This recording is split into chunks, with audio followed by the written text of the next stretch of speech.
Por isso, senhores, muito obrigado pela presença de vocês, para tentar entender o que está acontecendo nesse momento e o quão de surpresa talvez tenha pegado vocês aí com essa história, com esse momento, um menino tão talentoso e promissor. Rafa, obrigado por me atender aqui no canal. Chico, obrigado você. É uma situação que eu acho que uma situação delicada que está acontecendo, né, para o Giovani principalmente, porque Corinthians vai sempre ser Corinthians, né, um clube, uma instituição gigante, e agora jogador, passam vários ali, e aí a gente vê vários cases de sucesso e vários jogadores que tomaram decisões erradas e acabaram por prejudicar, se auto-prejudicar, né.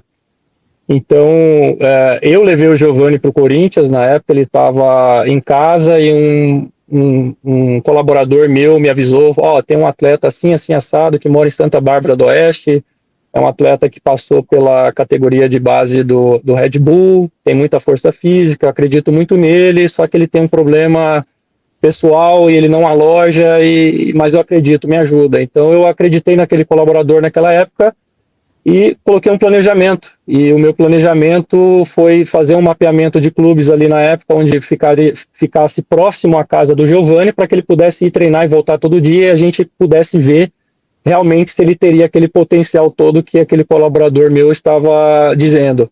Então eu acabei entrando em contato com o pessoal da base do Capivariano, da base do profissional, o gestor, na verdade, que é o Luiz Paulo, meu amigo, e o Paul, e eles abriram esse espaço para eu colocar o Giovani lá, e a gente logo viu que realmente ele era um jogador que tinha muito potencial, e acabou que a gente fez um contrato profissional lá para ele jogar, 3 na época, ele entrou em alguns jogos, e eu já percebi que ele é um jogador que precisava de ir para um time maior, que ele precisava de um desafio maior para ele poder performar. E calhou que bem na época o Neto, o Oswaldo Neto, estava lá na base, é um grande amigo meu antes do futebol. O Oswaldo a gente se conhece há muitos e muitos anos, né? Antes de falar em Corinthians, nunca imaginei que ele fosse entrar no Corinthians, a gente já era amigo. E aí eu fui vender a ideia para ele, né? Fui lá no Corinthians e falei, tem um jogador assim, assim assado, que é um jogador que tem muito potencial, eu vejo ele com o DNA do Corinthians, que é um jogador muito físico, um jogador de contato físico. E, enfim, nessa época o Oswaldo tinha acabado de trazer o Carlos Brasil do Vasco, né? O Carlos, na época, eu acho que ele foi até um pouco contra, porque dificilmente um jogador sai do nada, porque o Giovani era totalmente desconhecido, ninguém conhecia, não tinha lastro, né? Não tinha ali um passado que provasse que ele seria um ótimo jogador, um ótimo ativo. Então ele foi um pouco contra, mas eu consegui convencê-los. Mesmo assim, o Oswaldo, o Neto, ele acabou acreditando na minha palavra e abriu espaço para o Giovani poder ir ali, e realmente foi o que aconteceu, e ele conseguiu performar, né, Neto? Sim, Oswaldo Neto, queria ouvir a sua versão aí de como chegou, né, o Giovani até as suas mãos e do teu crédito aí, né, no Rafa, e especialmente no jogador. Então, na verdade, o Rafa, como ele disse, um grande amigo antes do Corinthians, antes do futebol, né, aparecem várias oportunidades de vários atletas, é difícil você fazer uma seleção, um filtro, mas devido ao histórico do Giovani, pela força, pela potência que ele tinha e que o Rafa tinha me apresentado, não onerando o clube, ele veio de forma de empréstimo por opção de compra, né? E se ele desempenhasse, o Corinthians compraria o passe dele, né? E foi o que aconteceu. A gente fez um empréstimo com opção de compra de 65% do passe dele naquela ocasião. Ele começou muito bem, né? Os 2 primeiros meses foi adaptação ali de clube natural. Ele já veio com 17 anos, ele não é oriundo do terrão.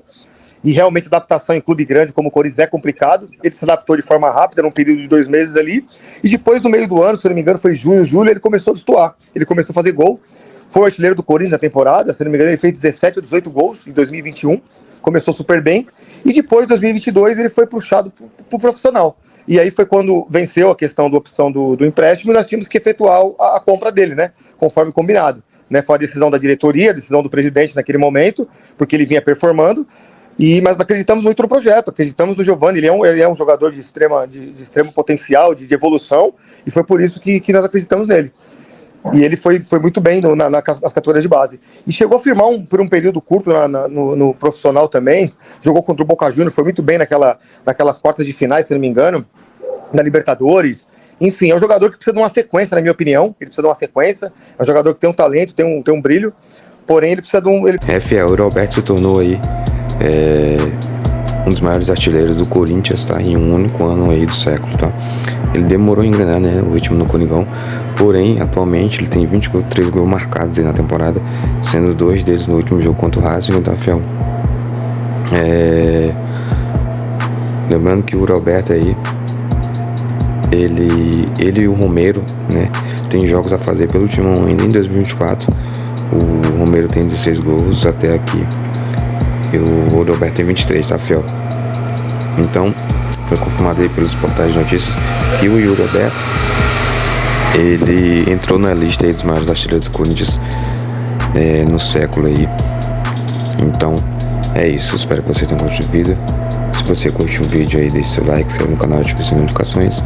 Os créditos são do Chico Garcia. Um forte abraço a todos. Até o próximo vídeo. Vai, Corinthians!